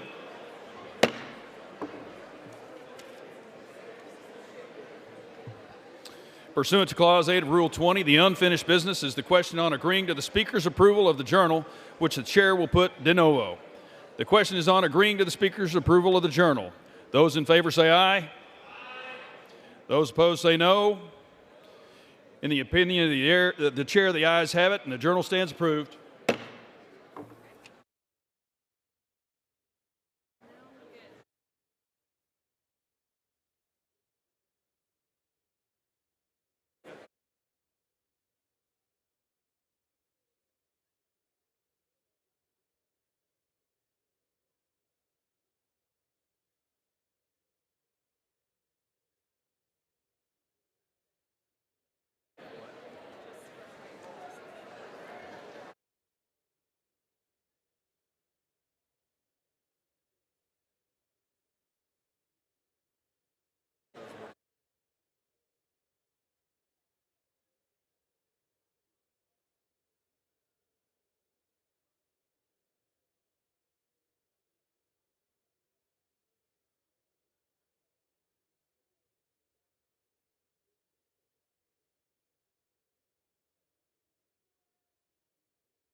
House will be in order.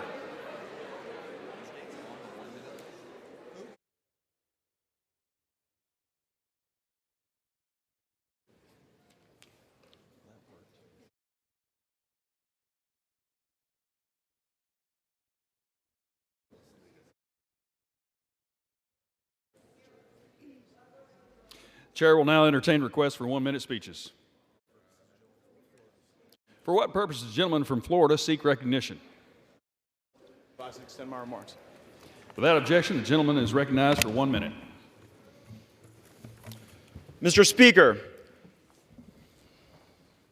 pursuant to Clause 2A1 of Rule 9, I rise to give notice of my intent to raise a question of the privileges of the House. Does the gentleman first yield back his 1-minute speech? I do. For what purpose does the gentleman from Florida now seek recognition? Mr. Speaker, pursuant to Clause 2A1 of Rule 9, I rise to give notice of my intent to raise a question of the privileges of the House. The gentleman will state the form of his resolution. Declaring the office of Speaker of the House of Representatives to be vacant. Resolved that the office of Speaker of the House of Representatives is hereby declared to be vacant. Under Rule 9, a resolution offered from the floor by a member other than the majority leader or the minority leader as a question of the privileges of the House has immediate precedence only at a time designated by the Chair within 2 legislative days after the resolution is properly noticed.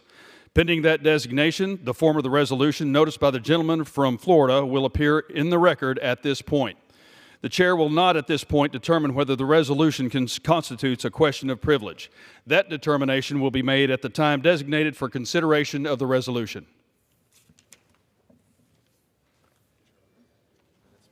The Chair will now continue with 1-minute speech. For what purpose does the gentleman from New Jersey seek recognition?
The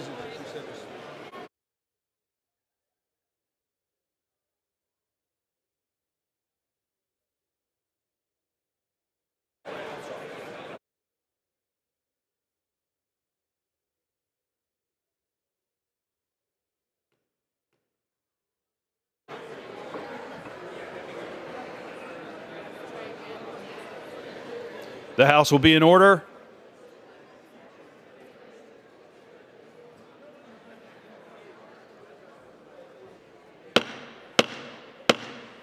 The House will be in order. Members, please take your conversations outside.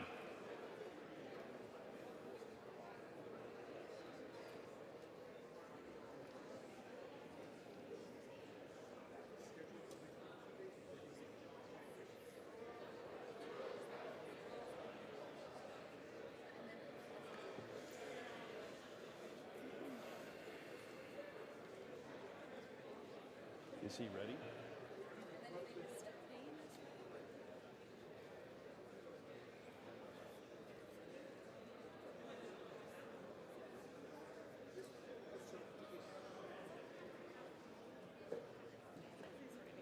For what purpose does the gentleman from New Jersey seek?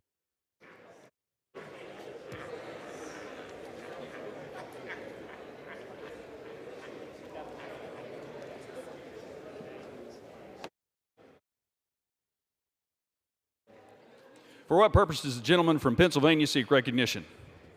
Request unanimous consent to address the House for 1 minute, revise and extend, and the House is not in order. The House will be in order. Without objection, the gentleman from Pennsylvania is recognized for 1 minute.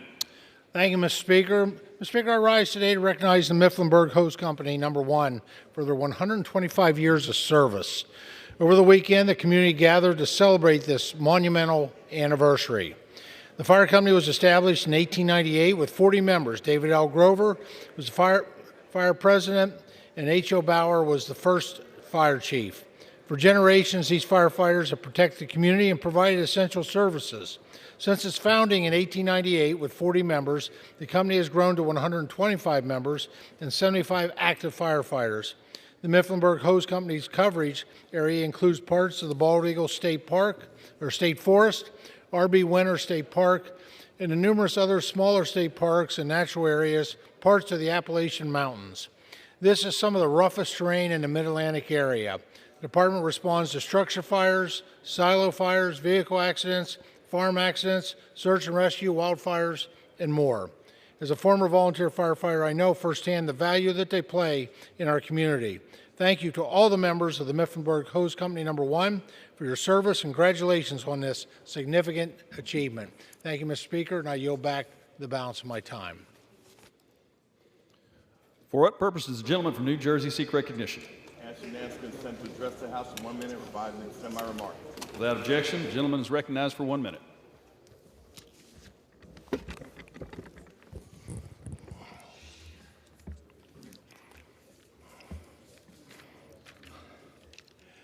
Mr. Speaker, I rise today to discuss the presumptive Republican nominee for president. Today, that presumptive nominee, Donald Trump, was in a New York courtroom to face fraud charges for lying about his wealth. The $250 million lawsuit accuses the Republican leader of inflating the value of his assets. He did it to get better deals on at least $300 million in loans and insurance policies.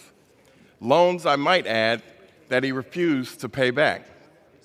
Trump even claims that his $18 million Mar-a-Lago estate is worth $1.5 billion. The trial could force the Republican leader to pay millions of dollars in fines. I remember when the Republican Party used to fight for fiscal responsibility. Now they bow to a man who cheats on his taxes, steals from banks, fails to pay subcontractors, and defrauds investors. That does not sound responsible to me. And it is disgraceful behavior from a presidential candidate. And with that, Mr. Speaker, I yield back. For what purpose does the gentleman from New York seek recognition? I ask unanimous consent to address the House for 1 minute and to revise and extend my remarks. Without objection, the gentleman is recognized for 1 minute. Mr. Speaker, I rise today to recognize Reverend Jeanette Phillips of Peekskill, who passed away last month. She devoted decades of service to the health care needs of the disadvantaged in the Hudson Valley, culminating in her founding of the Peekskill Area Ambulatory Health Care Center in 1975. Over the course of her life of service, Reverend Phillips received myriad awards and recognitions, including the New York State Governor's Award for African Americans of Distinction in 1994, the CHCA NYS Catherine M. Abate Memorial Award in 2018, and Crane's Notable Women in Healthcare in 2019.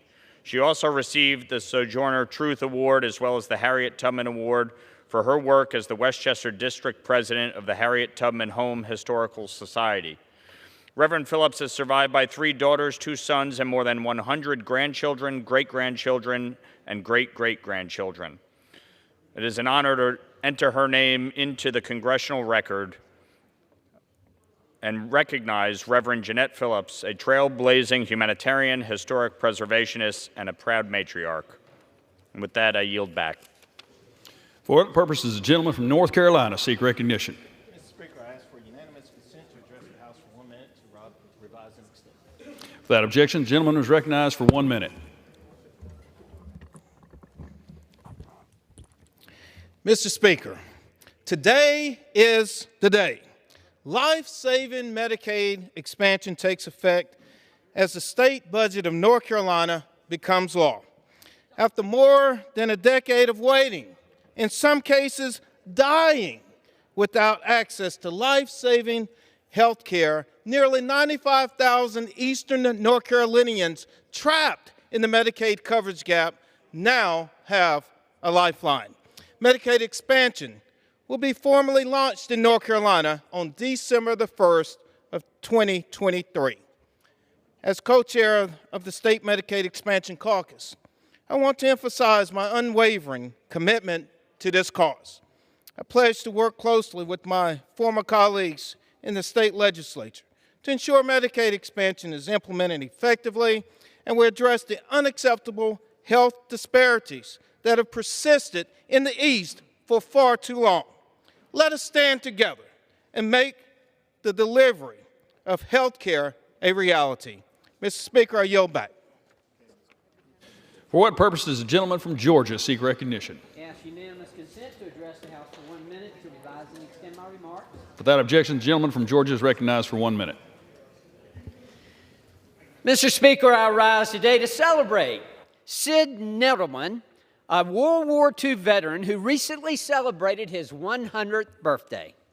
On July 21st, 2023, Mr. Nettleman celebrated 100 years of life surrounded by his family and friends in Savannah, Georgia.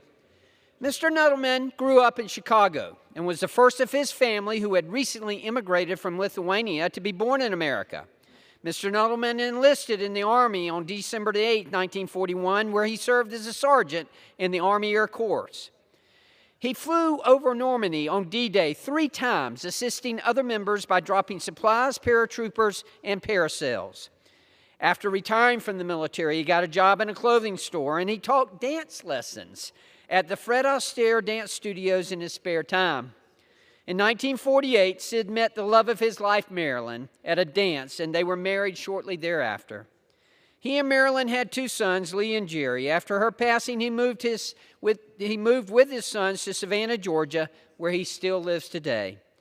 Thank you for your service, Sid, and happy 100th birthday. Thank you, Mr. Speaker. I yield back. For what purpose does the gentleman from Indiana seek recognition? Mr. Speaker, I ask unanimous consent to address the House for 1 minute. Without objection, the gentleman from Indiana is recognized for 1 minute. Mr. Speaker, it is with great respect that I rise to recognize former Indiana Governor Frank O'Bannon as we reflect on the 20-year anniversary of his passing. The O'Bannon family and the Mervan family have had great partnerships over decades. My father was a state legislator for over 40 years and partnered on countless occasions to take positive and impactful action for the people of Indiana as Frank O'Bannon served in the General Assembly and as governor. I remain grateful for the example they have provided on how to work together with members of both sides of the aisle and with all levels of government to find common ground and achieve success. In particular, I appreciate their priority to improve educational opportunities and affordable health care options for all members of our community. Mr. Speaker, please join me in recognizing the service of Governor O'Bannon to Indiana, our nation, and let us keep in mind his commitment to public service and solving problems as we move forward with addressing the issues of today. Mr. Speaker, I yield back my time. For what purpose does the gentleman from Michigan seek recognition? Mr. Speaker, unanimous consent to address the House for a minute and revise and extend my remarks. Without objection, the gentleman from Michigan is recognized for 1 minute. Mr. Speaker, I ask for unanimous consent to remove my name as a co-sponsor from H.R. 3881, the Credit Card Competition Act. I yield back my time. His request is granted.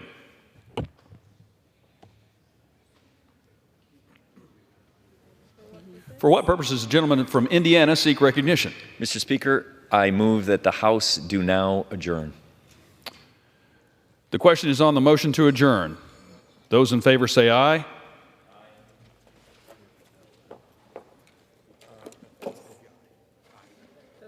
Those opposed say no. In the opinion of the chair, the ayes have it. The motion is adopted. Accordingly, the House stands adjourned until 10 a.m. tomorrow for morning hour debate.